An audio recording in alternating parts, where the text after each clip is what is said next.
Shalom, salam sejahtera bagi Bapak Ibu Saudara-saudara, anak-anak yang dikasihi oleh Tuhan Yesus Kristus. Jumpa kembali bersama saya Pendeta Eka di dalam renungan firman Tuhan pada hari ini, hari Rabu 17 Januari 2024. Sukacita dan damai sejahtera dari Tuhan Yesus kiranya menyertai hidup kita sekalian, puji Tuhan. Pembacaan firman Tuhan hari ini sampai pada pembacaan surat Kolose pasal yang ketiga. Kiranya firman Tuhan memberkati kita sekalian. Baik, sebelum kita akan merenungkan bagian firman Tuhan hari ini, mari kita akan berdoa bersama. Tuhan Bapa di surga, di dalam nama Tuhan Yesus, kami datang padamu mengucapkan syukur dan terima kasih buat kasih setia dan berkat pemeliharaan Tuhan dalam hidup kami setiap hari sampai pada hari ini. Biarlah setiap kebaikan Tuhan yang boleh kami alami membuat kami semakin mengenal pribadi Tuhan, dan pengenalan akan Tuhan membawa kami untuk hidup dalam ketaatan. Karena itu setiap kali kami membaca, merenungkan firman-Mu, Engkau yang mampukan untuk kami dapat memahaminya.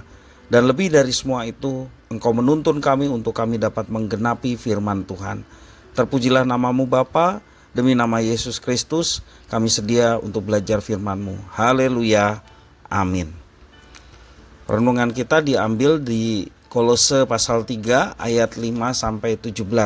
Saya akan membacakan bagi Bapak Ibu Saudara sekalian, demikian firman Tuhan. Karena itu matikanlah dalam dirimu segala sesuatu yang duniawi, yaitu percabulan, kenajisan, hawa nafsu, nafsu jahat, dan juga keserakahan yang sama dengan penyembahan berhala. Semuanya itu mendatangkan murka Allah atas orang-orang durhaka. Dahulu kamu juga melakukan hal-hal itu ketika kamu hidup di dalamnya.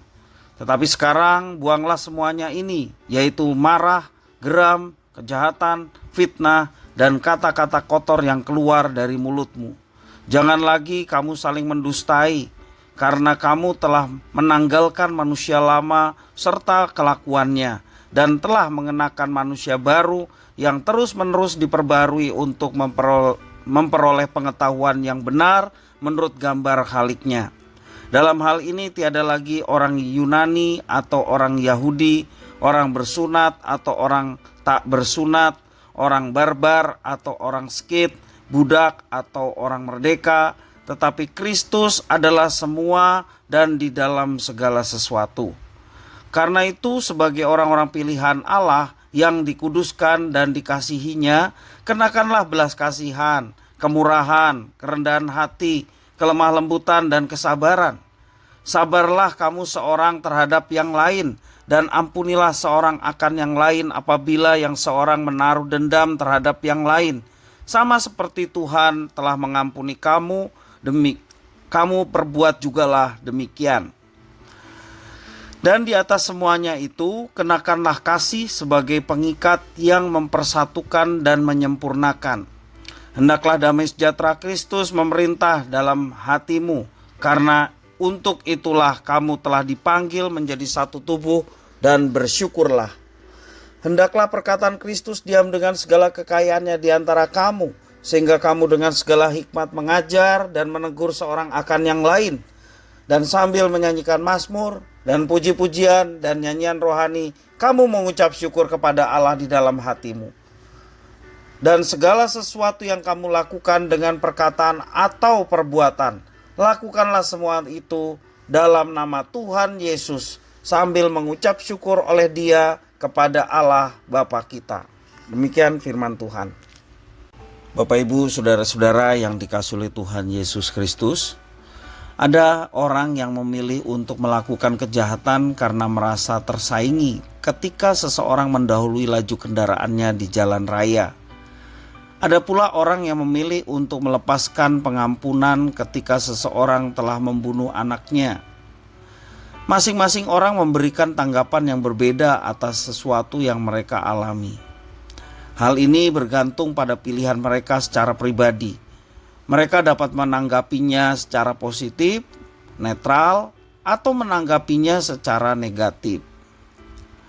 Paulus mengajarkan umat untuk mematikan diri dari segala tindak duniawi, membuang segala bentuk kemarahan, geram, kejahatan, fitnah, kata-kata kotor dan dusta.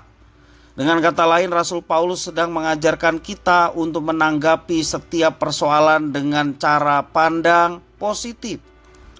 Mengenakan belas kasihan, kemurahan, kerendahan hati, kelemah lembutan, dan kesabaran itu adalah respon terhadap atau menanggapi segala sesuatu dengan positif. Ketika seseorang melakukan kesalahan, alih-alih mendendam, kita mesti mengampuni atas dasar pengampunan yang sudah lebih dulu kita terima dari Tuhan Yesus. Karena itu, ketika diperhadapkan dengan seseorang yang melukai hati, cobalah memandang mereka sebagai pribadi yang harus kita kasihi. Jika hal itu terasa sulit, cobalah kita melakukannya atas dasar kasih pada diri sendiri. Bukankah melepaskan pengampunan melegakan diri sendiri?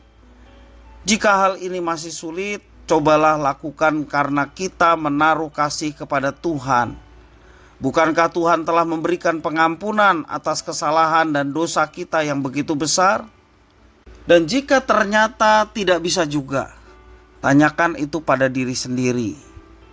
Kita bertanya pada diri sendiri, layakkah aku disebut Kristen atau pengikut Kristus, tetapi aku tidak bisa mengampuni orang lain? Bapak, Ibu, saudara-saudara yang dikasihi Tuhan, pengajaran firman Tuhan hari ini sebagai orang Kristen memiliki sikap hati yang mengampuni. Rasul Paulus mengajarkan kepada kita untuk senantiasa meresponi segala sesuatu dengan hal yang positif. Dan tentunya ketika firman itu dilakukan, kita tidak akan pernah menjadi sia-sia. Segala sesuatu kebaikan yang ditaburkan bahkan kepada orang yang mungkin pernah menyakiti hati kita, tetapi kita membalasnya dengan kebaikan, mengasihi orang itu, tidak akan pernah sia-sia. Karena apa? Karena yang kita tabur adalah kebenaran firman Tuhan. Maka firman itu akan bekerja dengan kuasanya. Dan tentunya diiringi doa kita kepada orang-orang yang pernah menyakiti kita. Sehingga hati kita lega, hati kita tidak mendendam, hati kita penuh dengan damai sejahtera. Karena kita tidak membalas kejahatan dengan kejahatan. Sebaliknya kita melakukan yang baik, bahkan kepada mereka yang jahat sekalipun. Tidak akan pernah sia-sia, karena Tuhan bekerja melalui anak-anaknya yang dengan setia melaksanakan apa yang diajarkan di dalam firman Tuhan. Bapak, Ibu, saudara-saudara yang dikasihi Tuhan, bukti ucapan syukur atas kasih karunia Tuhan Allah adalah merespon secara positif terhadap setiap perkara yang terjadi di dalam kehidupan kita. Kiranya firman Tuhan memberkati kita. Mari kita berdoa. Tuhan Allah Bapa di surga, di dalam Yesus Kristus, terima kasih atas firman Tuhan yang mengajarkan kami untuk merespon segala sesuatu yang ada di sekitar kami, bahkan mungkin yang menyakiti hati, dengan respon positif, yakni tetap menabur kebaikan, tetap mengasihi, karena kami tahu kebaikan dan kasih berasal dari Tuhan, dan kami sudah dipersatukan dengan Tuhan, maka muncul kebaikan dan kasih itu terhadap sesama dan orang-orang yang di sekitar, sehingga nama Tuhan dipermuliakan melalui kehidupan kami. Terima kasih ya Tuhan, inilah diri kami sedia untuk menjadi pelaku firman. Demi nama Kristus Yesus kami berdoa. Haleluya, amin.